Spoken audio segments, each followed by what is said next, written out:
The grand courtroom buzzed with hushed murmurs as the doors swung open, and 7 accused murderers were led inside, their wrists and ankles shackled. The air was thick with grief, anger, and anticipation. Camera flashes erupted as journalists captured every movement, their headlines already forming in their minds. The nation had been following this trial for months, 7 individuals charged with the brutal murders of innocent children. Their crimes had shocked the country, igniting outrage and sorrow on an unprecedented scale. Rows of grieving parents filled the benches, their faces etched with anguish. Some clutched photographs of their lost children, their fingers trembling as they held on to the last memories of their little ones.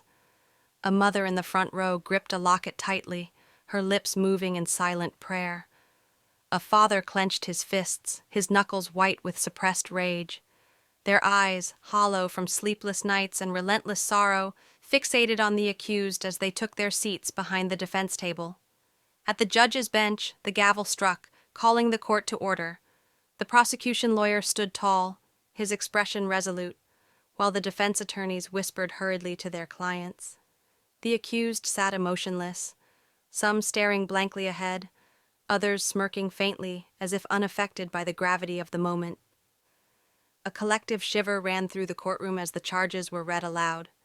The details of the crimes, unspeakable acts of cruelty, echoed through the chamber, each word like a knife twisting into the hearts of the bereaved. Gasps, sobs, and murmurs rippled through the audience. The trial had begun, but for the parents sitting in that room, justice would never be enough. Tension builds, emotions on the brink. As the trial progressed, the atmosphere inside the courtroom grew heavier, charged with grief, anger, and unbearable tension. The prosecution laid out the horrific details of the crimes, presenting irrefutable evidence, crime scene photos, autopsy reports, and heart-wrenching testimonies from forensic experts.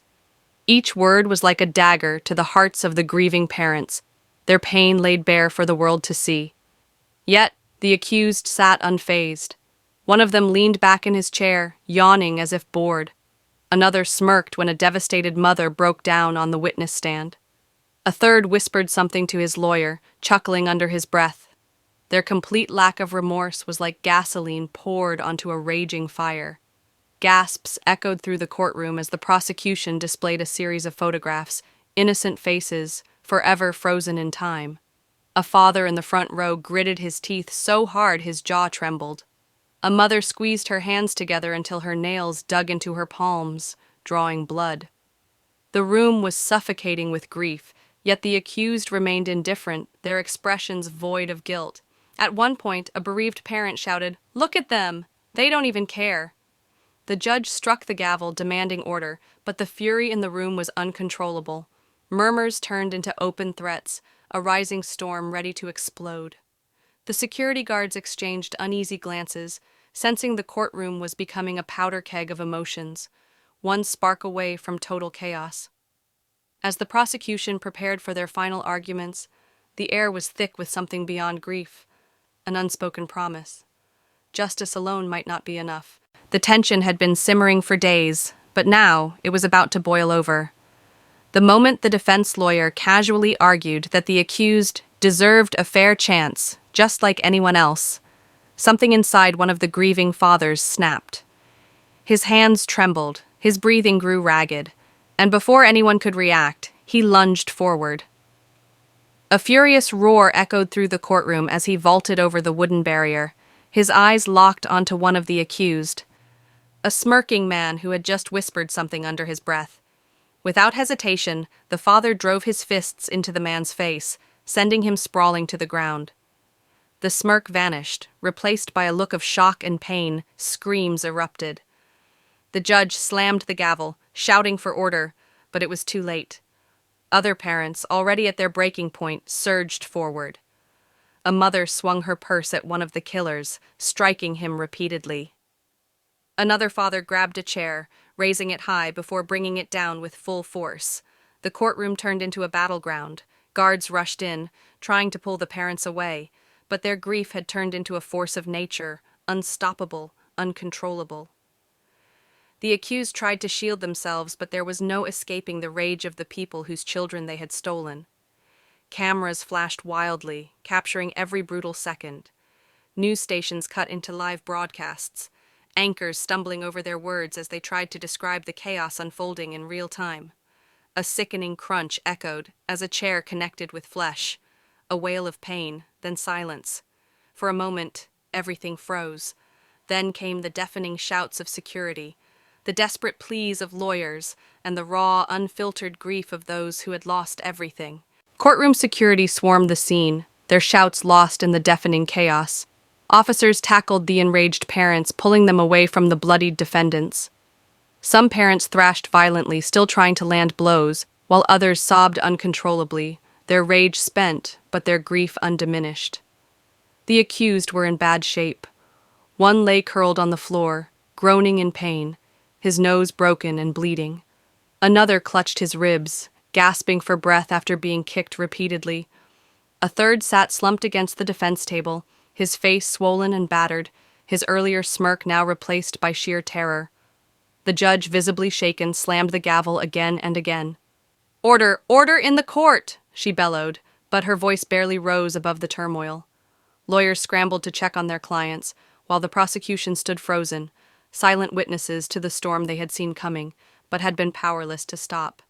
A bailiff helped a sobbing mother to her feet as she whispered, "They deserved worse." A father, his knuckles still bloodied, simply stared at the men who had stolen his child, his chest rising and falling with deep, unsteady breaths. The judge rubbed her temples, then exhaled sharply. "This court is in recess. Clear the room." Her voice, though firm, carried the weight of an unspoken truth. This trial had changed forever. As the courtroom emptied, paramedics rushed in to tend to the defendants, their once arrogant expressions now twisted in pain and fear. Outside, reporters fought for statements, while the public watched in stunned silence. Justice had not yet been served, but for the grieving parents, today had been a step closer to something that felt like it. The courtroom attack dominated every news channel, every headline, every social media feed. Video clips of the grieving parents unleashing their fury played on a loop, some showing the raw violence, others focusing on the parents' tear-streaked faces as they were restrained. The nation was divided. Some called it a disgrace to the justice system. Legal analysts argued that while the parents' grief was understandable, their actions had crossed the line. "We cannot allow emotional outbursts to dictate justice," one commentator insisted. "If we justify this, where does it stop?" Lawyers debated whether the parents should face assault charges, with some insisting that emotion could not excuse breaking the law. But others saw the attack as the only true form of justice.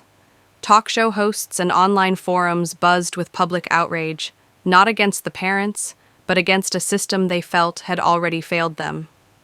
"Those monsters showed no remorse," one viral post read. "They tortured and killed innocent children. The parents did what any human being would."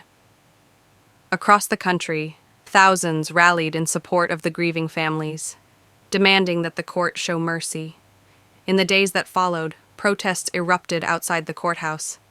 Signs read, "Justice for the victims, not the killers," and "Let the parents go free."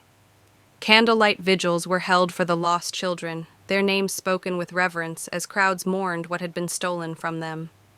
Meanwhile, the accused remained hospitalized under heavy guard. Their lawyers demanded a mistrial, claiming their clients had been denied a fair trial. The prosecution, however, refused to back down, arguing that the evidence against them was overwhelming. The judge faced a difficult choice, whether to hold the parents accountable or acknowledge that their actions, while unlawful, came from an agony no law could ever fully comprehend. During a televised interview, one of the mothers, now out on bail, wiped her eyes and said, "They took our babies, and they laughed about it. Tell me, what would you have done?" The question hung in the air, unanswered. In the end, the courtroom attack became more than just an outburst of rage. It became a symbol of a broken system, of a justice that sometimes felt too slow, too distant, too cold. Whether the parents would face punishment remained uncertain. But one thing was clear. Many believed that for the first time since their children were taken, they had finally fought back.